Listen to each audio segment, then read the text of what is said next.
কংগ্ৰেছ মুখপাত্ৰ সাইজুদ্দিন আহমেদৰ গুৰ্খা বিৰোধী মন্তব্যৰ বিৰুদ্ধে মৰাণৰ ট্ৰেফিক তিনিআলিত উত্তাল প্ৰতিবাদ পুতলিকা দাহ। অসম প্ৰদেশ কংগ্ৰেছৰ মুখপাত্ৰ সাইজুদ্দিন আহমেদে এটা ব্যক্তিগত স্যাটেলাইট টিভি চেনেলৰ বিতৰ্ক অনুষ্ঠানত গুৰ্খা জনগোষ্ঠীৰ বিৰুদ্ধে কৰা অপমানজনক মন্তব্যৰ বিৰুদ্ধে আজি মৰাণৰ ট্ৰেফিক তিনিআলিত তীব্ৰ প্ৰতিবাদ। কংগ্ৰেছী নেতাজনৰ পুতলিকা দাহ কৰি প্ৰতিবাদী কাৰ্যসূচী ৰূপায়ণ কৰে মৰাণৰ গুৰ্খা জনগোষ্ঠীৰ লোকসকলে। কংগ্ৰেছৰ মুখপাত্ৰ সাইজুদ্দিন আহমেদে টিভিৰ এক অনুষ্ঠানত ঐ নেপালী তই চুপ বুলি মন্তব্য প্ৰয়োগ কৰিছিল। অসমীয়া জাতিৰ অবিচ্ছেদ্য অংগস্বৰূপ অসমৰ 30 লক্ষাধিক খিলঞ্জীয়া গুৰ্খা লোকৰ আৱেগত এই মন্তব্যই তীব্ৰ আঘাত সানিছে বুলি প্ৰতিবাদকাৰীসকলে ক্ষোভ প্ৰকাশ কৰে।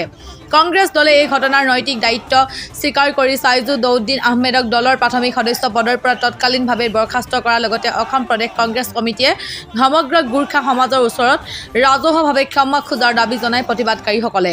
অন্যথা আগন্তুক দিনত কংগ্ৰেছৰ বিৰুদ্ধে কঠোৰ সিদ্ধান্ত গ্ৰহণ কৰিব বুলি হুংকাৰ দিয়ে প্ৰতিবাদকাৰীসকলে। প্ৰতিবাদী কাৰ্যসূচীত মৰাণৰ বহুসংখ্যক গুৰ্খা ৰাইজ উপস্থিত থাকে। হয়, দৰাচলতে আজি দুদিন পূৰ্বেই অসমৰ এক আগশাৰী সংবাদ মাধ্যমত চলি থকা যিটো টক শ্ব'ত তেখেতলোকে ৰাজনৈতিকভাৱে মুনাফা আদায়ৰ কাৰণে তেখেতলোকে উদ্দেশ্য প্ৰণোদিতভাৱে তেখেতৰ নিজৰ ৰাজনৈতিক মুনাফাৰ লভিবৰ কাৰণে কেৱল এটা জনগোষ্ঠীক গুৰ্খা জনগোষ্ঠীক যি অপমানমূলক মন্তব্য প্ৰদান কৰি তেখেতলোকে গুৰ্খা জনগোষ্ঠীক তুচ্ছ তাচ্ছিল্য মন্তব্য যিটো আগবঢ়ালে তাৰ প্ৰতিবাদত আজি আমি গোটেই সমগ্ৰ অসমতে আজি গুৰ্খা ছাত্ৰ সন্থাই হওক বা গুৰ্খা সন্মিলন হওক বা অসমৰ গুৰ্খা ৰাইজে স্বতঃস্ফূৰ্তভাৱে আহি ৰাজপথত আজি আন্দোলন কৰিবলগীয়া হৈছে।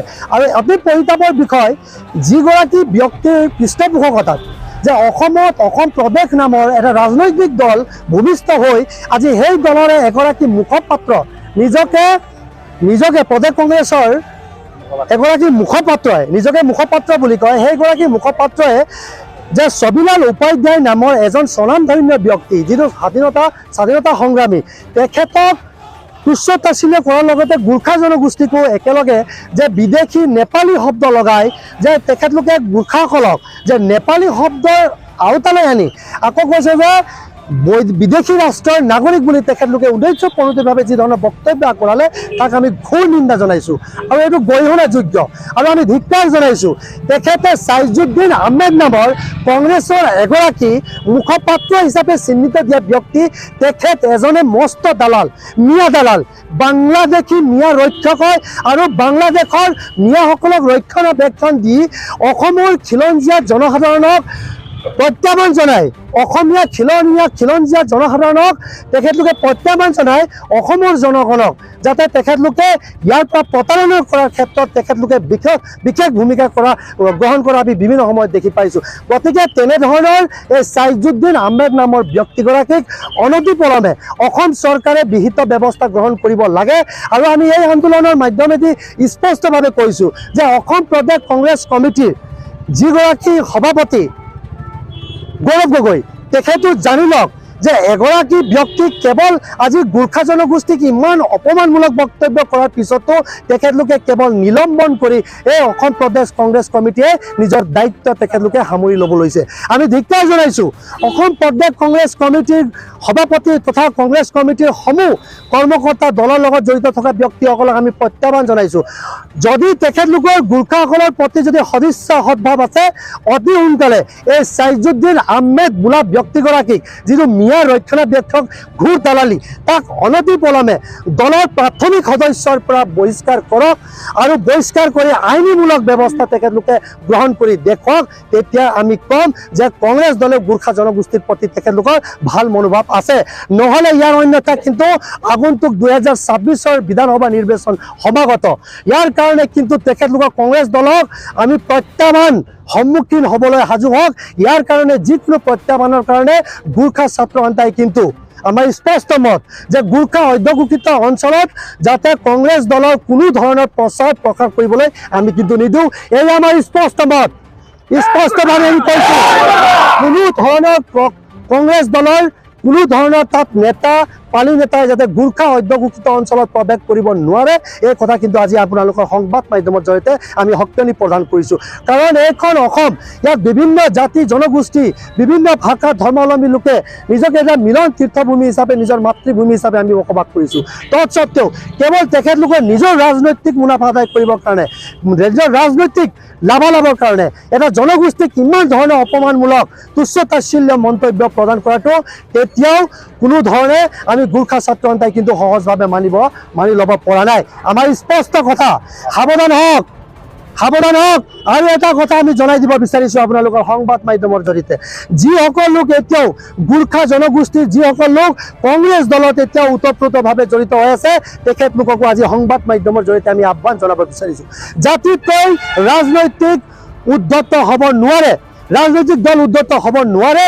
প্ৰথমে নিজৰ জাতিটোৰ কাৰণে যদি তেখেতলোকৰ যদি মান মৰ্যাদা যদি আছে, ইমান অপমানমূলক মন্তব্য কৰাৰ পিছতো যদি তেখেতলোকৰ মান মৰ্যাদা যদি আছে, আমাৰ গোৰ্খা ৰাইজে যদি কংগ্ৰেছ দলত এতিয়াও জড়িত হৈ আছে, তেখেতলোকে স্বতঃস্ফূৰ্তভাৱে সেইখন দল পৰিত্যাগ কৰি আহিব লাগিব। আমি আহ্বান জনাইছোঁ আপোনালোকৰ সংবাদ মাধ্যম, অতি শীঘ্ৰেই তেখেতলোকে এই কংগ্ৰেছ দল পৰিহাৰ কৰি নিজৰ জাতীয় স্বাভিমান ৰক্ষাৰ কাৰণে নিজৰ আত্মসন্মান দেখুৱাই তেখেতলোকে তাৰ পৰা ওলাই আহক। নহ'লে স্পষ্টভাৱে পুনৰ কৈছোঁ, এইখন অসম প্ৰদেশ কংগ্ৰেছ দল এদিন অসমৰ ইতিহাস ৰৈব। এয়া আমাৰ সক্ৰিয়ণী চেনেলত আমি দেখা পালোঁ যে ছাইদুদ্দিন নামৰ এজন ব্যক্তিয়ে যি আমাৰ গোৰ্খাজনে যিটো অপমানজনক যি মন্তব্য আগবঢ়াইছে, তাকে আমি গোৰ্খা ছাত্ৰ সন্থা ডিব্ৰুগড় জিলাৰ উমৰাণ আঞ্চলিক লগতে খোৱাং আঞ্চলিক আমি ধিক্কাৰ জনাইছোঁ। আৰু লগতে আমি কংগ্ৰেছৰ সভাপতি গৌৰৱ গগৈ ডাঙৰক আমি জনাব বিচাৰিছোঁ যে তেওঁক অকল নিলম্বিত কৰিলে নহ'ব, তেওঁক নিলম্বিত কৰিলে আমাক ছাইদুদ্দিন আহমেদে মুকলিভাৱে আমাক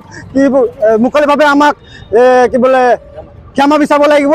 আৰু তেখেতে যদি ক্ষমা নিবিচাৰে, আগন্তুক দিনত আমাৰ গোৰ্খা ছাত্ৰ সন্থাই উজনি পৰা নামনিলৈকে আমি প্ৰতিটো জিলা আঞ্চলিক আমি ক'ম যে কংগ্ৰেছক বৰ্জন কৰিবলৈ আমি আহ্বান জনাম। গতিকে আমাৰ আজি এই মৰাণৰ পুলিচ পইণ্টৰ ইয়াৰ পৰাই আমি উকিয়ানি জনাইছোঁ যে আমি গোৰ্খা ছাত্ৰ সন্থাই ক্ষান্ত হৈ নাথাকিম যেতিয়ালৈকে ছাইদুদ্দিন আহমেদে ক্ষমা নোখোজে। তাৰ আপোনাৰ ৰাজহুৱাভাৱে আমি কেতিয়াও শান্ত হৈ নাথাকিম। গোৰ্খা ছাত্ৰ সন্থা মৰাণ আঞ্চলিক সমিতি, গোৰ্খা সন্মিলন আৰু খোৱাং আঞ্চলিক গোৰ্খা ছাত্ৰ সন্থাৰ উদ্যোগত এই প্ৰতিবাদী কাৰ্যসূচী আমি ইয়াত উলিয়াইছোঁ।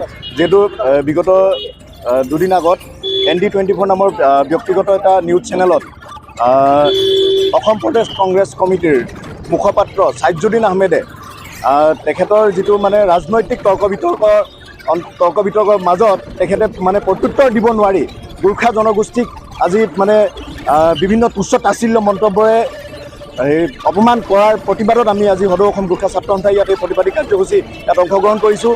আমি এটা কথা ক'ব বিচাৰিছোঁ যে যিখন কংগ্ৰেছ দলৰ অসম প্ৰদেশ কংগ্ৰেছ কমিটিৰ প্ৰথমজন সভাপতি ছবিলাল উপাধ্যায় আছিল, ছবিলাল উপাধ্যায় এজন গোৰ্খা জনগোষ্ঠীৰ স্বনামধন্য ব্যক্তি। সেই ছবিলাল উপাধ্যায় দেৱৰ প্ৰথম সভাপতিত্ব কৰা দল এখনৰ এজন মুখপাত্ৰই সেই গোৰ্খা জনগোষ্ঠীটোক ইমান তুচ্ছ তাচ্ছিল্য অপমান কৰিব পাৰিছে। তাৰ বিনিময়ত অসম প্ৰদেশ কংগ্ৰেছ কমিটিৰ সভাপতি গৌৰৱ গগৈয়ে মাত্ৰ সেই ব্যক্তিগৰাকীক তেখেতৰ পদৰ পৰা নিলম্বন কৰি মানে হাত সাৱটি থাকিব বিচাৰিছে। আমি এই প্ৰতিবাদস্থলীৰ পৰা এটাই দাবী জনাব বিচাৰিছোঁ যে সেই যিজন ছাইদুদ্দিন আহমেদ নামৰ ব্যক্তিগৰাকীক কংগ্ৰেছ দলৰ প্ৰাথমিক সদস্যতাৰ পৰা বৰ্খাস্ত কৰিব লাগিব। অন্যথা 2026 চনৰ নিৰ্বাচনৰ কাৰণে গোৰ্খা ছাত্ৰ সন্থাই কংগ্ৰেছক প্ৰত্যাহ্বান জনাব, গোৰ্খা ছাত্ৰ সন্থা আৰু গোৰ্খা সমাজৰ পৰা প্ৰত্যাহ্বান গ্ৰহণ কৰিবৰ কাৰণে সাজু হৈ থাকক।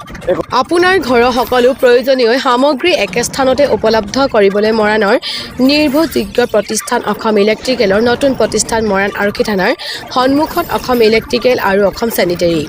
অসম ইলেক্ট্ৰিকেল আৰু অসম চেনিটেৰীত উচিত মূল্যত উপলব্ধ আছে বিভিন্ন আগশাৰী কোম্পানীৰ ইলেক্ট্ৰিকেল সামগ্ৰী, ৱাটাৰ পাম্প, টাইলছ, অত্যাধুনিক bathroom fittings, TV, fridge, sanitary pipe fittings, mobile ডোৰ fittings আৰু বিভিন্ন সামগ্ৰী। যোগাযোগ কৰক 6003591984-ত।